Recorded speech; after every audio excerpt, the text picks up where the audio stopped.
Oi pessoal, eu sou a professora Tamires e hoje eu vou fazer um vídeo especialmente para os alunos dos nonos anos da Escola Joaquim Abarca.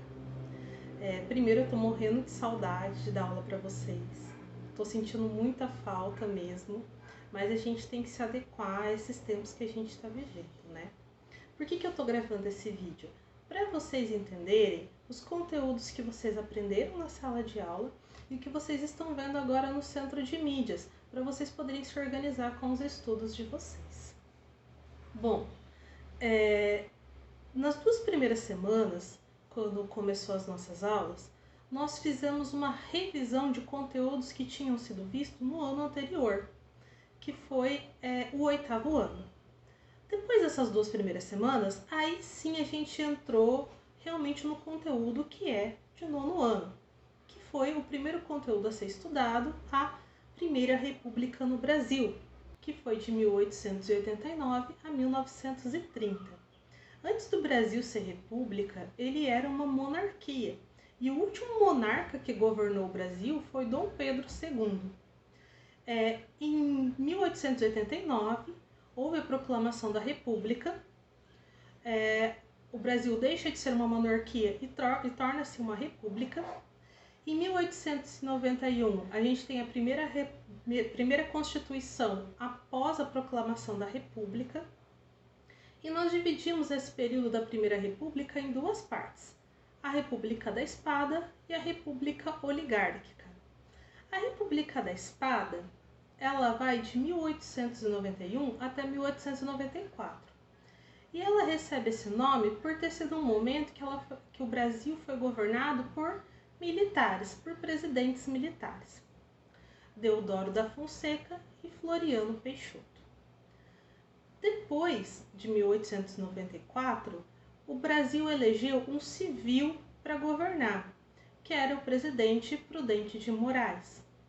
Após 1894, começa então o período da República Oligárquica, que é chamado dessa forma porque o Brasil, nesse momento, ele acaba sendo controlado politicamente por uma oligarquia cafeeira.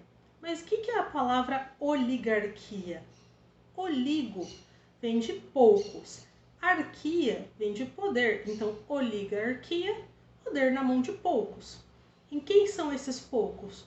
Os grandes cafeicultores, principalmente dos estados de Minas Gerais e São Paulo, porque esses 2 estados eram os 2 estados que mais produziam café no Brasil. E o café era o principal produto do Brasil na época, era o principal produto que o Brasil exportava. Então, se você tem um produto que tem uma força econômica muito grande dentro do país, consequentemente você vai ter um poder dentro daquele país.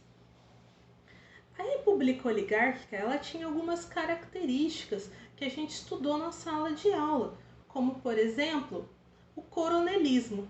O coronelismo é uma característica que você tem a figura do coronel, que é um homem fazendeiro da elite que ele tem um controle muito grande, ele tem um poder muito grande em regiões mais do interior do país, principalmente regiões de zona rural. O coronel, a palavra coronel, ele vem de um título que existia lá no período da monarquia, que chamava Guarda Nacional. E a Guarda Nacional era uma força paramilitar que ela era financiada ali por grandes fazendeiros. Então ficou com esse título, o grande fazendeiro tinha esse título de coronel.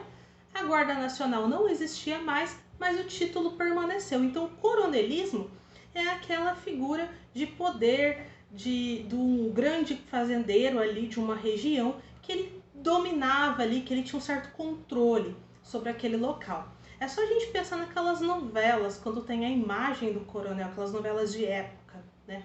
É mais ou menos isso. Uma outra característica é o clientelismo. O clientelismo, ele nada mais é do que a troca de favores políticos. Então eu te dou alguma vantagem se você me apoiar ou se você fizer algo em prol do meu partido ou do meu candidato. Outra característica era a existência de fraudes eleitorais dentro da República Oligárquica. Então você tinha muitas fraudes. E o voto, ele era o voto aberto. O que é o voto aberto? Ele é o contrário de secreto. Ou seja, todo mundo sabia em quem se votava. Isso influenciava muito para votar em candidatos que os coronéis queriam, por exemplo, né? E esse poder que o coronel tinha, né, essas fraudes eleitorais geravam essa característica que a gente chama de voto de cabresto. O que é o voto de cabresto? Cabresto é o utensílio que a gente usa para guiar o animal. E o voto de cabresto seria tipo um voto guiado, um voto que a pessoa ela é obrigada a votar em quem o coronel manda. Mas aí é que tá, ser obrigada poderia ser em troca de favor ou ameaças. Outra característica é a política dos governadores. O que é a política dos governadores? Os governadores dos estados, né, os presidentes de estados, eles entravam num acordo com o poder federal de que eles apoiariam os deputados do lado da presidência. Então, se eles apoiassem os deputados que eram do lado da presidência, que eram do lado político ali da presidência, eles acabavam recebendo liberdades, autonomias ali na hora de governar os seus estados. E por fim, a gente tem um termo que hoje ele é muito criticado, mas por muito tempo ele foi utilizado, que é a política do café com leite. A política do café com leite recebe esse nome porque ela envolve dois estados, Minas Gerais e São Paulo. Os dois eram estados que tinham um grande número de eleitores e, além disso, eram os dois maiores produtores de café do Brasil. São Paulo em primeiro lugar, Minas Gerais em segundo. Minas Gerais, além de ser um grande produtor de café, era o maior produtor de gado leiteiro no Brasil. Só que o que dava o poder econômico para Minas Gerais era o café. Mas isso acabou dando o nome ali de política do café com leite. Café fazendo referência a São Paulo e o leite fazendo referência a Minas Gerais.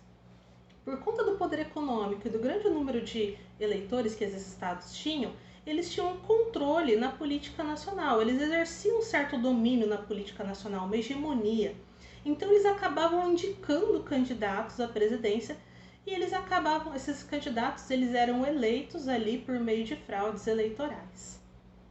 Bom, pessoal, essa é mais ou menos um resuminho, bem resuminho mesmo, sobre a política ali no período da Primeira República. A partir daqui, vocês estudaram tudo no centro de mídias, tá? A gente acabou vendo alguma coisinha às vezes na sala, como por exemplo, algumas revoltas que aconteceram no início da Primeira República, como Canudos, Contestado, a revolta da vacina, o cangaço, esses movimentos a gente chegou a começar a ver na sala de aula, mas as aulas foram cessadas ali, né, presencialmente, e aí vocês terminaram de ver eles dentro do centro de mídias. Qualquer dúvida, qualquer sugestão, qualquer crítica, vocês podem me pedir que eu faça qualquer coisa, outro vídeo, explicando esses movimentos para vocês. Agora, a partir do centro de mídias, o que vocês estão estudando agora? Vocês vão começar, vocês estudaram, vocês viram as aulas sobre a Era Vargas até o período do governo constitucional.